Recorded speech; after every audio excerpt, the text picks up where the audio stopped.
रामजी राज recording studio, Hanuman मंदिर चौक।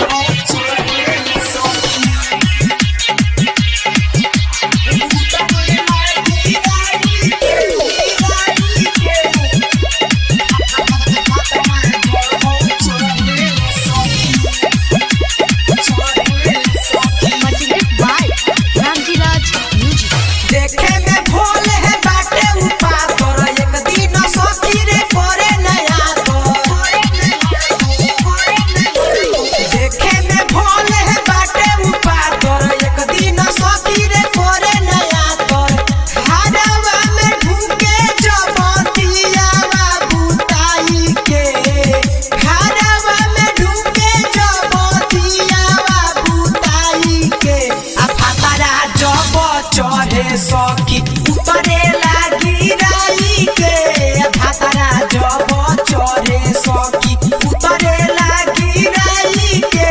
भातरा जब चढ़े सखी साजन राजा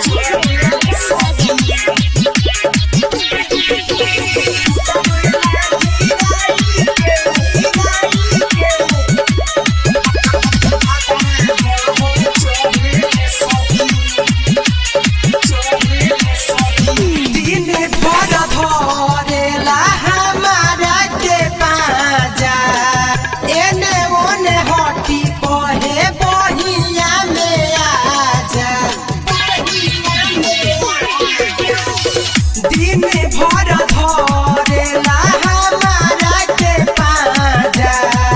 एने ओने हटी कहे बहिया में आजा रतिया में आवे सखी सिला जी तो खाई के रतिया में आवे सखी सिला जी तो खाई के भातरा जब चढ़े सखी उतरे लागी राई के भातरा जब चढ़े सखी उतरे लागी राई के भातरा जब चढ़े सखी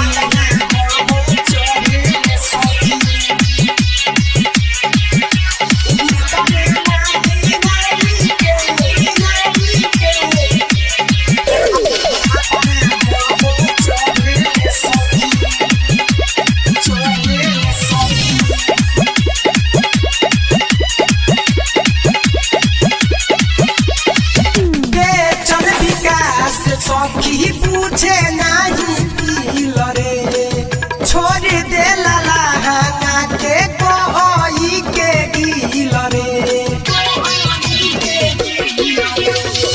और अर्जुन रविंदर सखी पूछे नहीं पील रे छोड़ दे कोई के लहंगा के गिल रे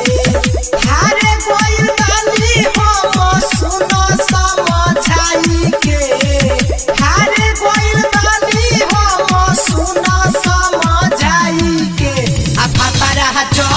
चढ़े सखी उतरे लागी राई के भातरा जब चढ़े सखी उतरे लागी राई के